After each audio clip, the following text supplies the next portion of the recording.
At my cousin's celebration, they told me to smile for a family photo, but I wasn't even in the frame. I hadn't been in years. Then the muted TV behind the bar lit up breaking news. The Pentagon had just confirmed the youngest general in U.S. history, and it was me. My name, my face, my story they'd buried. Every fork froze. My father spilled his wine. My sister's smile cracked mid-toast. This is not just about revenge. It's about what happens when truth survives everything designed to erase it. If you've ever been invisible to the people who should have clapped for you first, stay with me. This story was written for you.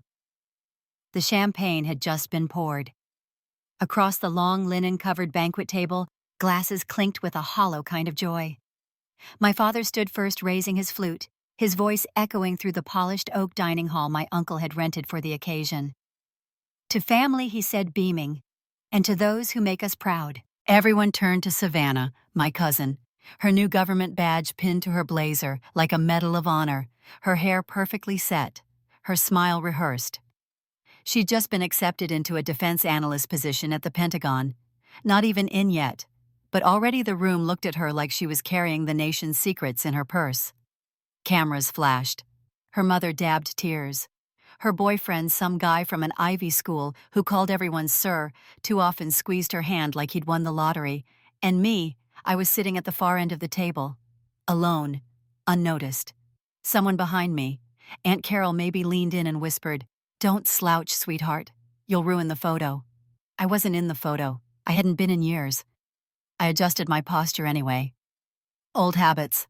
The toasts rolled on. Savannah's intelligence. Her drive. Her future. How she was carrying the family torch into the heart of national security. I sipped from my water glass lukewarm and ignored. My mother hadn't made eye contact with me all evening. My father, ever the life of the party, had earlier made some crack about how one of his daughters played soldier and disappeared. It earned him a few chuckles. They used to say I was the strong one. Now they acted like I'd retired early from a job they never believed I had. The sound system shifted to soft, instrumental jazz.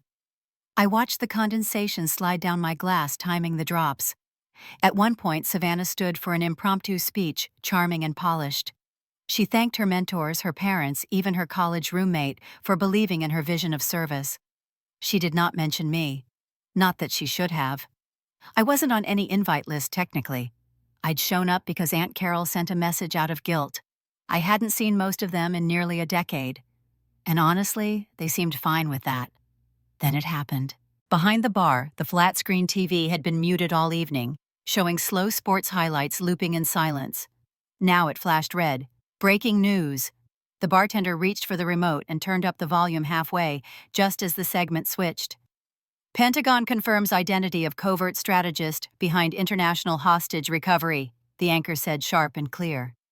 Previously unnamed due to the classified nature of her operations, the Department of Defense now acknowledges Captain Rowan Hale as the leading mind behind Operation Echo Recovery, credited with saving 21 lives across 3 Allied territories. Forks froze. Chairs stopped creaking. Even the background jazz seemed to hesitate. And then my face. On screen, not smiling, not posed, in full fatigues, rank clear. Campaign ribbons gleaming. A photo I'd almost forgotten existed snapped after the debrief of the operation they said would never be spoken of again. The scroll beneath the anchor read, Captain Rowan Hale, youngest strategic commander ever acknowledged by Department of Defense. No one said a word, not even Savannah. Her smile, bright and breathless moments ago, didn't have time to fade, it shattered. My father's hand trembled, wine spilling onto the pristine white cloth in front of him. My mother blinked as if seeing something through fog, then looked away. And me, I didn't flinch. I didn't speak. I just sat there still as stone, watching the screen like I was watching a stranger. Because they hadn't clapped for me when I needed it. They hadn't asked where I went. They hadn't even remembered how.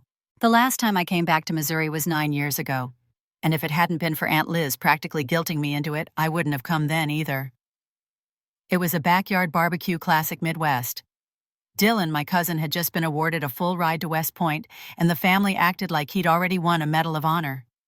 Tents stretched over the field behind Uncle Dean's barn, red checkered tablecloths flapping in the breeze, the smell of overcooked ribs mixing with citronella and overcompensation. I showed up in jeans and a plain black shirt, hair pulled back, no uniform, no rank, no evidence of who I was or what I'd done. I didn't come to make a statement. I came to blend in, to observe, not be observed. But camouflage doesn't work in families. As soon as I stepped through the gate, I felt the shift. The way conversations dipped, then redirected like I wasn't there. Like I was a ghost who had wandered in by mistake. "Well, look what the wind dragged in," someone muttered, mouthful of potato salad. "Still driving trucks for the army?" another voice chimed. "Or have they finally let you go? I thought she dropped out of school to play GI."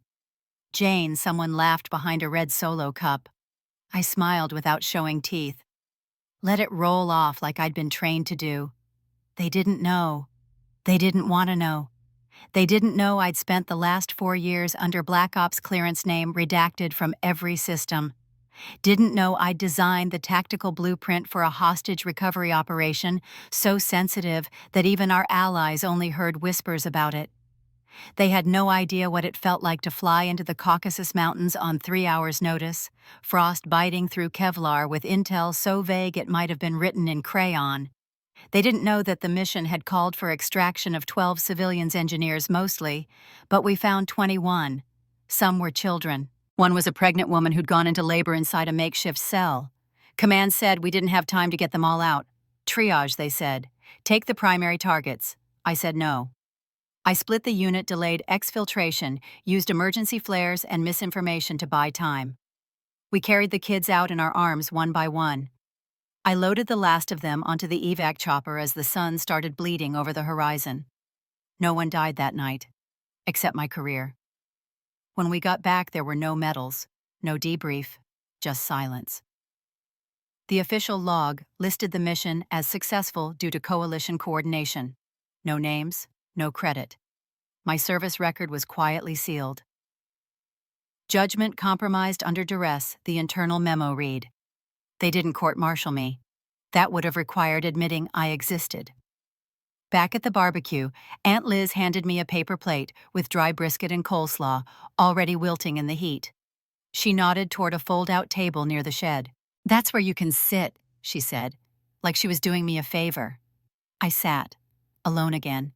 Plastic chair squeaking under the uneven weight of everything unsaid. Up front, under the big tent, the family was all clinking crystal glasses and dabbing sweat from their brows like they were at a royal function. Dylan stood near the microphone, a West Point blazer slung over one shoulder like a cape.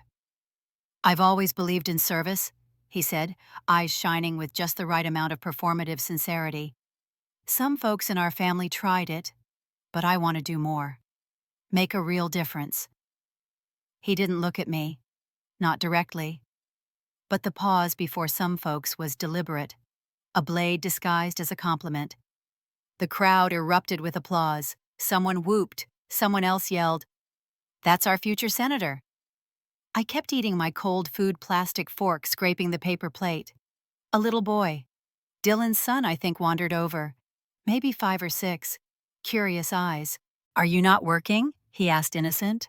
I smiled like I used to in foreign interviews when the wrong question could get you killed. "I'm working," I said softly, "just not where people can see." Later, while helping clear tables, I ducked into the house for a glass of water. In the living room, I stopped cold. There had been a photo once of me. First year at Fort Bragg. Clean uniform, bright eyes, pride I hadn't yet learned to be careful with. It used to sit in the center of the family's display cabinet. Gone now. In its place, Dylan in full dress smiling at his West Point induction. New frame. Prime location. I turned to my mother, who was wiping down the nearby counter. "Where's my picture?" She didn't look at me. "Oh, it got dusty. Thought I'd put it away." "Where?" She paused. Somewhere, like me." I was rinsing out a chipped mug when I heard his voice. Clear, measured, familiar in that painfully practiced way. I turned toward the television, the morning news casting its usual light across the room, just in time to see Dylan's face fill the screen. He sat tall on one of those sleek studio couches, his new military coat too stiff across the shoulders, like he hadn't worn it long enough to earn the creases. The host leaned in, eyes full of reverence. "Tell us again, Captain Rowe. What made you move forward that night knowing the mission wasn't authorized?" And then he told my story, word for word. "We were stationed near the southern ridge of the Caucasus Mountains," he said. "There was chatter. Local engineers taken hostage. The intel was unclear, no backup in sight. But I had to make a call. I split the unit, took a risk, and we got everyone out." I stopped breathing. The way he said it, it wasn't just the summary. It wasn't a recycled rumor. He knew everything. The number of hostages, the elevation, the split unit maneuver, the flare decoy. Details only someone on the ground could know, or someone who had access to the original classified reports. The audience applauded like they had any idea what it meant, like they could possibly understand what it took to carry those children to reroute an evac team to disobey orders, because the only alternative was choosing who lived and who died. He didn't flinch. He didn't sweat. He looked right into the camera and took a story carved from my bones and wore it like a medal. I stood frozen, palms gripping the kitchen counter, until my knuckles went white. The coffee in my mug had gone cold, but I didn't move. Then I picked up the phone.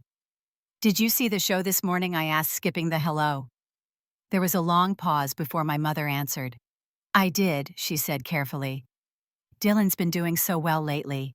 He made the whole thing up." I said, my voice low too even. "He's never seen combat. He's never even crossed a national border in uniform."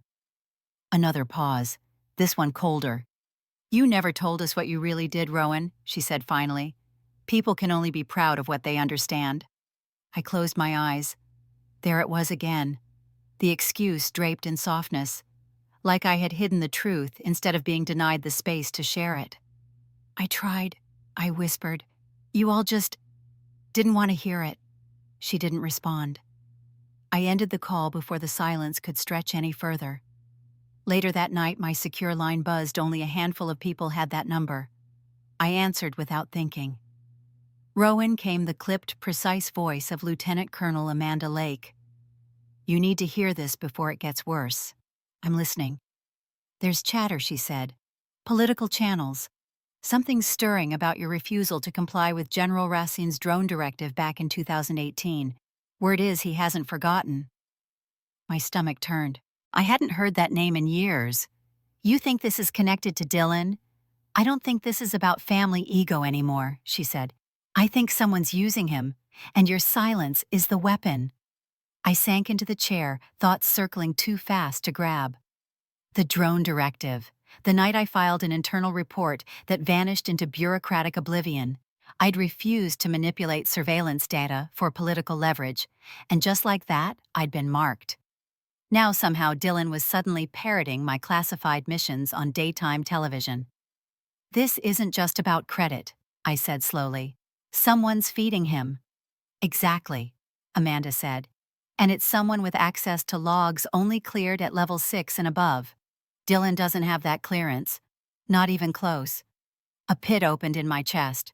Whoever it was, they weren't just repackaging my past.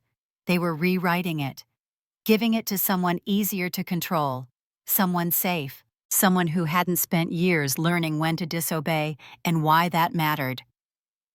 I turned the volume back up on the interview. "Not about being a hero," Dylan said, shaking his head modestly. "It was about making the right call no matter the risk." He even had the gall to pause, to let the weight of it settle. The crowd gave him a standing ovation. I stared at the screen, my image flickering in the reflection behind his. I remembered every second of that night. The bitter wind, the metallic stench of blood and cold and fear, the scream of the evac rotor, the moment I radioed back, knowing it might be the last transmission I'd ever send. And now, it was his headline. I didn't feel angry. I felt violated. They'd stolen my past not to honor it, but to control it, to sterilize it. They couldn't bury me entirely, so they handed my truth to someone who wouldn't cause problems, someone who wouldn't raise questions. I stood in the dark of my apartment, the TV now silent, the glow still dancing across Dylan's smiling face. Then I opened my laptop. Because this wasn't just stolen valor, it was orchestration, and I was going to find out who'd written the script. The breach wasn't loud. No headlines, no classified leak panic on the news. Just a single cold email from the Department of Defense. Effective immediately. You are placed on temporary suspension, pending internal review for violation of Level 1 encryption protocol. No explanation, no signature, just a digital execution. I stared at the screen for a long time, the letters sharp and surgical. They were accusing me of something I hadn't done, accessing high-level encrypted files tied to autonomous drone warfare and surveillance ops. Files I hadn't touched in years. Files I no longer had clearance for. The source, a military-issue laptop I had turned in 3 years ago. It was supposed to be sealed, vaulted in an Army tech facility, wiped and buried beneath a dozen layers of internal firewalls. Now somehow it had resurfaced, been used to break open sensitive data strings, and left fingerprints. Mine. I didn't panic. Panic is for the untrained. I pulled up the last known access logs tracing IP echoes and device authentications. One after another, they stacked like dominoes falling through time, 7 unauthorized entries in the past 18 months. Each tied to high-profile operations I had once been part of, and each without fail, falsely authenticated through my biometric credentials. That was impossible. My ID was classified. Even most of my handlers didn't know my clearance chain. And yet, there it was. The terminal ID used for the breach tagged to a secure server block in Washington, D.C., more precisely within the private office network of General Abram Rassin. My stomach tightened. General Rassin, the same man who in 2018 had ordered me to falsify surveillance reports to cover up an experimental drone program that was quietly targeting congressional critics. When I refused, I filed an internal report. It was buried. He was promoted, and I was reassigned in silence. Now, 5 years later, someone inside his infrastructure was weaponizing my past. I didn't need more proof. I needed a firewall. Fast. So I reached out to the only person who owed me nothing, but still might answer, Marcus Vance. We hadn't spoken in years, but once during a joint deployment in Mali, I'd pulled him out of a digital kill box when every system marked him as expendable. He was brilliant, unstable, and always 2 lines of code away from either genius or treason. I texted him one word. Now. He responded in 6 minutes. Thought you were dead. Where do we start? We met in the back room of an old library he sometimes squatted in, using their dusty servers like a digital bunker. Within hours, he cracked into the encryption chains the military thought were ironclad. They cloned your ID, Marcus said, scrolling with fingers like weapons. Sloppy, but deep enough to fool anyone on the surface. They even masked the authentication logs, left just enough noise to frame you in case someone came digging. He paused. And Rowan, they've been leaking your file history. He turned the screen. A dozen threads lit up on a covert military message board popular among vets and self-styled patriots. Conspiracy-laced and private, but not unreachable. The name in all of them, MJR Delta. Each thread painted me as reckless, a rogue agent, a liability, the strategist who broke chain of command, the coward who risked her team to save herself, the woman who got people killed. None of it was true, but the details were close enough to sting. MJR Delta, I said aloud. That's the handle pushing this? Marcus nodded. Non-traceable on the surface. But I'm not done yet. He dove deeper, decoding user histories, server metadata, upload origin points. Slowly, the wall of misdirection began to crumble. We stared at a user profile stripped to its last layer. And there it was. A forgotten link, one that no civilian would ever know to look for, an internal audit key hidden inside the very first comment posted under the Delta Disgrace thread. That key was tied to a communications uplink at West Point. Specifically, an encrypted device registered to Dylan Rowe. I froze. No, I said out loud, though I already knew. Marcus sat back. You know that username, don't you? I do now. MJR. Not Major. MJR equals Midshipman Junior Reserve. Dylan's status at the time of the first leak. Delta. The operation I'd commanded, the one they'd tried to erase. He'd stolen my story, and then helped bury the original. But he hadn't done it alone. Dylan didn't have the clearance to access that laptop, but General Rassen's office did, which meant this was a two-man job.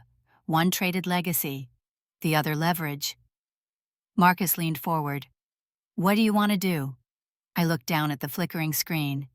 At my name. Twisted dragged through digital mud, and I made a choice. "I want the truth out," I said. "No more silence. Not one more inch. Because memory can be distorted. But truth doesn't die. It gets buried, until someone's willing to dig." It started with a camera feed. Marcus had stayed online combing through breadcrumbs. He didn't sleep much anyway. When he called, I could hear the low hum of server fans behind his voice. "Rowan," he said, "you might want to sit down for this. I'm already standing. Just tell me, your family's home security system was breached." My blood slowed. How long ago first ping was 6 weeks back.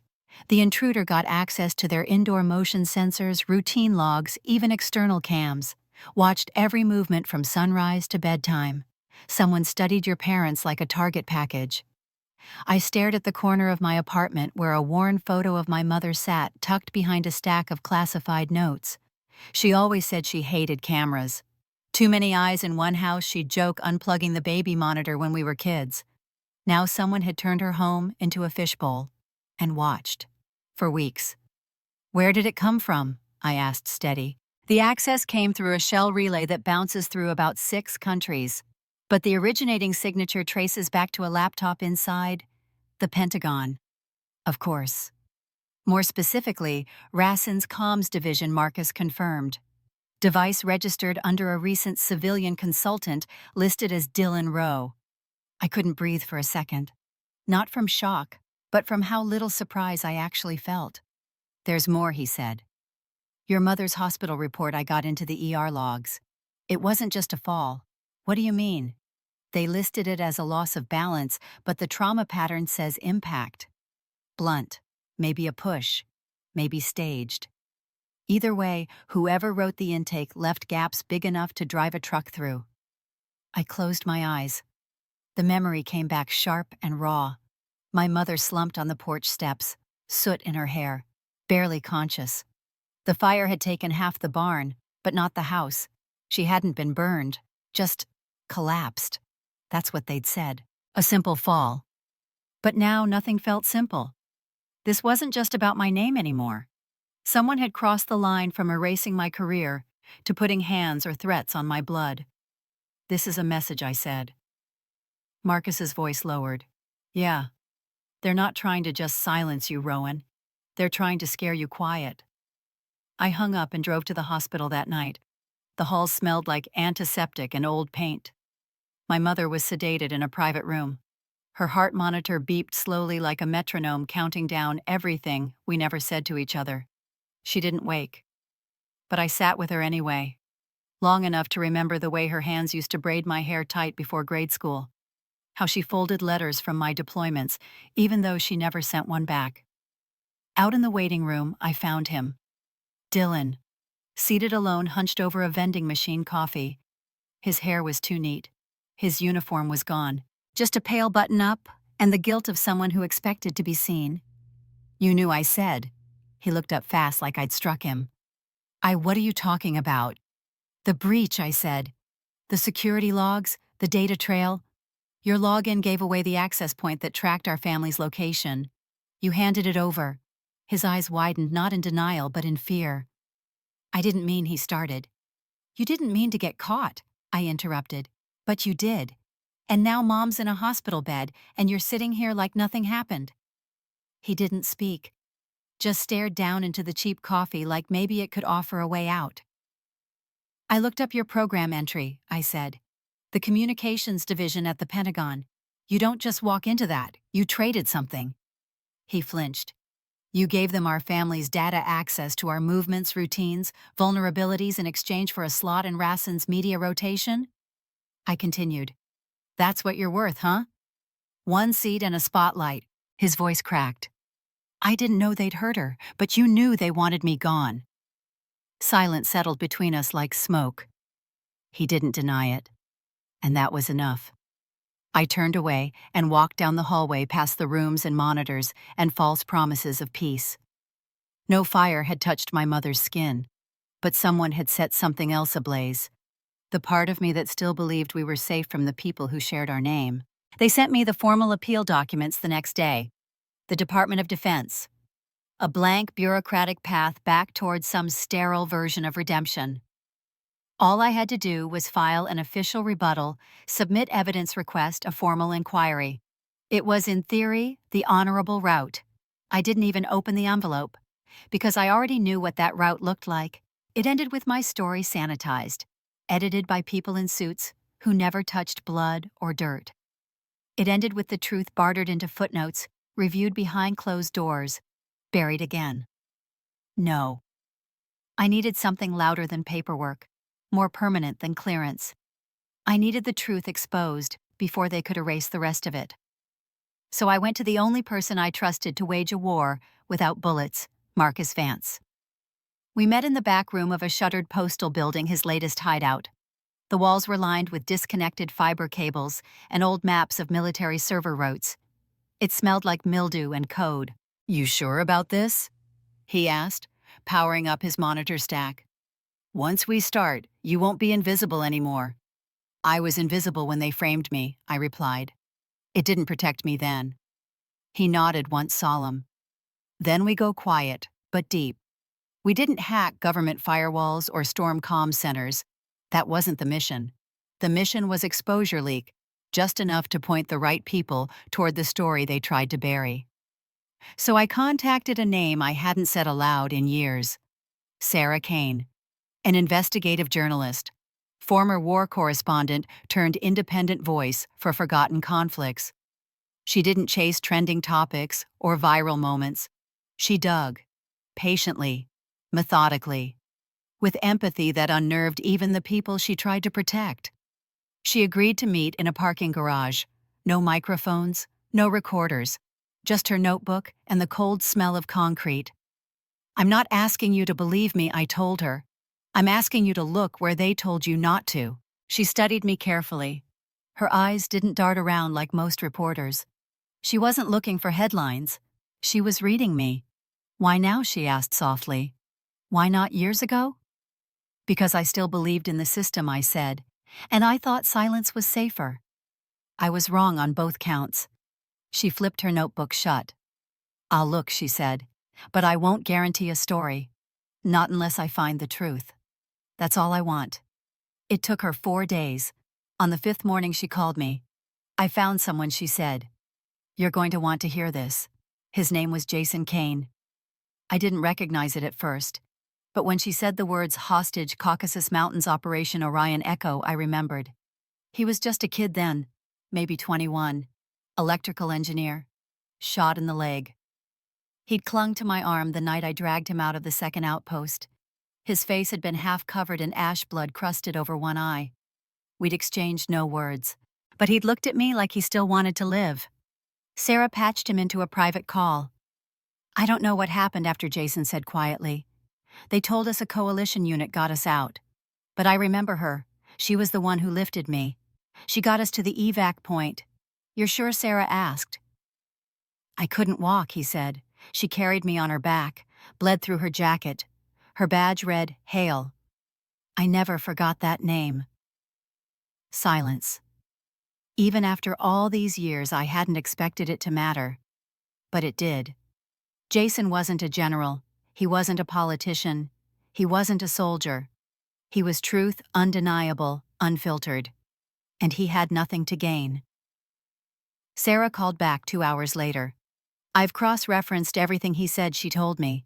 Medical reports, debrief summaries, private evac logs. They don't name you, but they line up. You were there. And you didn't just follow orders. You saved them. I didn't answer at first. I just sat on the floor of the library, surrounded by tangled cords and dust, staring at the laptop screen like it was a window back into that night. The sound of rotor blades, the stench of cold metal. The kid on my back saying nothing but holding on like life still had a debt to pay. Sarah's voice returned calm but firm. "I'm going to tell this story," she said. "But I'm not doing it for you. I'm doing it because they've silenced too many others, and you're one of the few who can still speak." I nodded slowly, even though she couldn't see me. "Then let's tell it." The night before this segment was set to air, the silence in my apartment felt deeper than usual. No ambient traffic, no creaking walls, just the quiet hum of Marcus's terminal and the distant sound of the wind outside. A stillness that always comes before something breaks. I was staring at Sarah's final fact-check email, everything ready to go. Verified sources, cross-referenced logs, survivor testimony. My name attached not to scandal, but to truth. Then my secure line buzzed. The message wasn't signed. No ID, no encryption. Just a link. I didn't click it, not immediately. I rerouted it through 3 scrubbing servers, air-gapped it, and ran a containment scan. When I finally opened it, the screen filled with static. Then a video. My father, tied to a chair in a warehouse, head covered in a black canvas sack. His shoulders slumped, feet bound. A single light swung overhead, casting sharp shadows across the cement floor. A voice followed, modulated, distorted. "If the broadcast airs, he dies." It was that simple. No list of demands, no opportunity to negotiate. Just an ultimatum. Below the video, a symbol appeared, a jagged circuit enclosed in a black sun.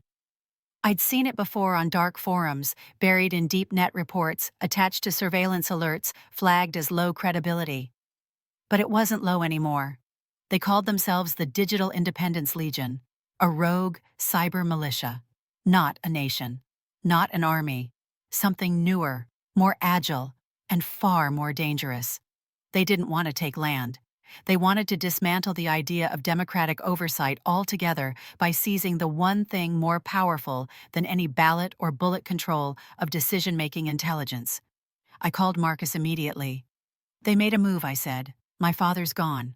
Where warehouse, cement, single bulb, somewhere industrial but isolated." He was already typing. Okay. I'll scrape city grids and match the shadows. But that's not the only thing I found." He hit a key. Another file opened on my screen. "Remember Adaptive Strike," he said. "The original build you worked on." My throat closed. "Of course I do." "Well, it's back. But not in the vault where it was supposed to rot. Someone's reactivated it, and it's been rewritten." He zoomed in on the code interface. "There's still a developer tag in the command stream." He highlighted it. "Creator LTNJ Hale. Tactical lead authorization, my name. Buried in the foundation of a weapon I thought I'd left behind. But I didn't build it like this," I said. "It was never meant to be autonomous. The human check-in layer was the entire point, target validation, moral oversight. Without that, it's just execution code." Marcus turned grim. "They stripped that layer. Someone's preparing it for black market deployment. And the Legion? They've already synced it to 3 satellite pathways." I sat down. Hard. I thought the worst thing that could happen was being forgotten. Turns out, it was being remembered for the wrong reasons. My legacy, what little of it had survived, was now the spine of an AI that could launch strikes without a single human approval. And they were using my father as a message. Stay quiet, or watch us weaponize everything you built. Then the second message came. Same sender. This time, no video. Just a name. Elena Vara. I hadn't spoken it in nearly a decade. She and I had trained together mission analysts in the same strike division. Always one step behind me in ranking, but never in drive. She wasn't the type to seek command. She didn't crave recognition. She craved control. Elena knew the way systems worked, how praise was political, how truth got edited out. She used to say, "I don't want to be the face. I want to be the hand that moves the face." Now she'd become the fist behind a digital insurgency. And she'd done it by hijacking my life's work. The third and final file came in just after midnight. Encrypted coordinates, a live stream access point, a static preview image. And standing in the center of the frame behind my father face, shadowed, but voice clear, was Elena herself. "You taught them how to think ethically," she said. "I taught them how to win." Then she smiled, and the screen went black. I didn't go to the Pentagon. I didn't call any press conferences or step into the polished halls of power. The morning after the last video, after Elena Vara showed her face and signed her declaration of war, I met Marcus on a cold rooftop in Warsaw, where the frost clung to our boots and the sunrise came late. No words, just a nod. We were done with reacting. It was time to respond. The Legion had satellites, algorithms, code stitched together from stolen frameworks and warped into something weaponized. But what they didn't have, what they couldn't steal, was how I thought. My original design for Adaptive Strike had a buried substructure, a kind of fail-safe logic that never made it into documentation. A system so embedded in human ethics that it required moral variance to proceed. They had stripped it, but they hadn't removed the signature pathways. That was our thread. Marcus initiated the breach. I fed him the ghost code. Together we created a digital pressure wave, a cascade of corrupted feedback loops designed not to destroy, but to undo. Like overloading a nervous system with false emotion until it short-circuits itself. Within 90 minutes, the first strike queue froze. Within 2 hours, the command and response chain stuttered. By the third hour, Legion's satellite uplinks began to desync. And then it all collapsed. We didn't need to fire a shot. The AI imploded itself. Elena Vara didn't run. She tried to reset it manually. That's where Interpol caught her standing in the skeleton of her control room, shouting at servers that no longer listened. She was detained in Geneva by a joint task force. Her hands were bound. Her voice, for the first time in years, recorded in full fidelity. "I was always second," she hissed. "Rowan Hale didn't deserve what she built. But the cameras weren't on me. And I didn't need them to be." Dylan wasn't arrested, but he was brought in for questioning. The audit trail from his device to Rassen's office made its way to the Congressional Oversight Board. Leaks were unsealed. The story cracked open in slow, quiet waves. Breach of ethical protocol. Dereliction of digital responsibility. He was dishonorably discharged. Rank stripped. Access revoked. The media that once paraded him went silent overnight. The Pentagon sent me an envelope. Inside was a formal offer to reinstate my rank, this time with a promotion. Strategic Commander, the youngest female officer in U.S. history to ever be considered. I folded the letter once, then set it in the fire, because by then, I'd already won something better. That night I went home. Not to the apartment, not to the outposts or the field bases, to Missouri, the real home. My mother was recovering. She still walked with a cane, and her hair had gone grayer since the last time I saw her conscious, but her eyes were steady. We sat in silence for a long while on the back porch, watching the wind bend the tall grass, listening to a world that had no idea what almost happened. Then I remembered. The voicemail. I'd missed it buried under the flurry of alerts the night she was hospitalized. I played it alone. Her voice was soft, worn. "Rowan, I know I was never good with the right words, but I saw it, all of it. I saw what they did to you. I didn't say anything because I thought silence would keep you safe. But if you need me now, if you need me to speak, I will. I'll tell them what you did. I'll stand." I pressed my phone to my chest. That message wasn't for the court. It wasn't for the press.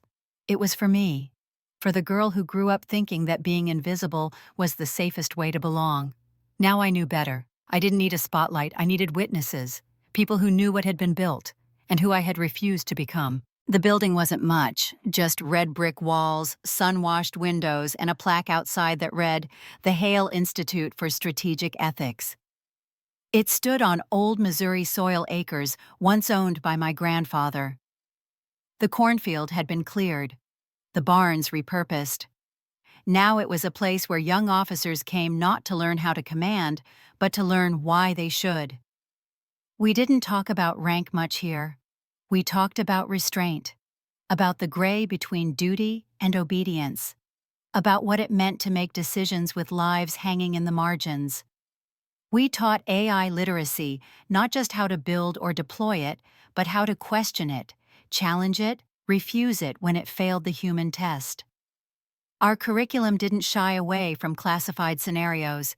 In fact, we used them scrubbed, redacted, anonymized, but raw. Not to sensationalize, but to show the cost of silence. Our motto was simple truth without ethics is just power pretending to be wisdom. I didn't wear a uniform anymore. Not since the day I turned down the Pentagon's offer. I wore a gray suit and worn boots and kept my hair tied back just like I did in the field. My voice was calm, my steps, even my posture still impossibly straight. I didn't need medals to command a room. My students didn't salute, they listened. And that was more than enough. Each semester I started with one question written on the board. What would you refuse to do no matter who ordered it? And at the end of the course I always left them with one answer. That morning I stood before them again. The lecture hall was filled, cadets from Annapolis, junior analysts from NATO, even 2 quiet observers from NGOs working on conflict AI governance. And at the back of the room, hands folded neatly in her lap, was my mother. She had made the journey from her hospital bed to this moment. She hadn't said much when she arrived, just placed her hand over mine and whispered, "I see you now, all of you." That was all I ever needed. I cleared my throat and stepped up to the board. I looked at these young minds, restless, principled, still unsure where idealism ends and compromise begins. And I said, command isn't about control. It's about conscience. You'll be told that the data speaks, that the code is neutral, that the mission justifies the means. And in those moments you must remember something: systems can't teach you who you are when no one is watching. The room was silent. No one took notes. They just listened. And then in slow, deliberate strokes, I wrote the final line on the board. You don't need applause to matter. Just live true. I didn't turn to look at their reaction. I didn't need to. Because I wasn't here to be celebrated. I was here to plant something quieter than pride, stronger than reputation, deeper than rank. After the lecture, I stood alone in the hallway, watching the light shift across the floor. The voices inside the classroom rose gently, curious, engaged, awake. I reached into my coat pocket and pulled out the one thing I still carried. Not a badge, not a medal. Just a burned fragment of my original code, now etched into a smooth piece of glass. The ethical override module, the one they'd removed, the one that had collapsed their entire operation when reintroduced. I held it in my hand like a truth no one could edit. Outside, a group of students gathered beneath the tree line. One of them laughed softly. Another was crying. Not because they'd lost anything, but because for once they felt like they mattered without having to be seen. I didn't go out there. I just stayed by the window watching. Because this was the mission now. Not war, not revenge, not recognition. Just building a world where integrity wasn't retroactive, where the right thing wasn't something you had to bury or apologize for, where you didn't need applause to matter. You just had to live true.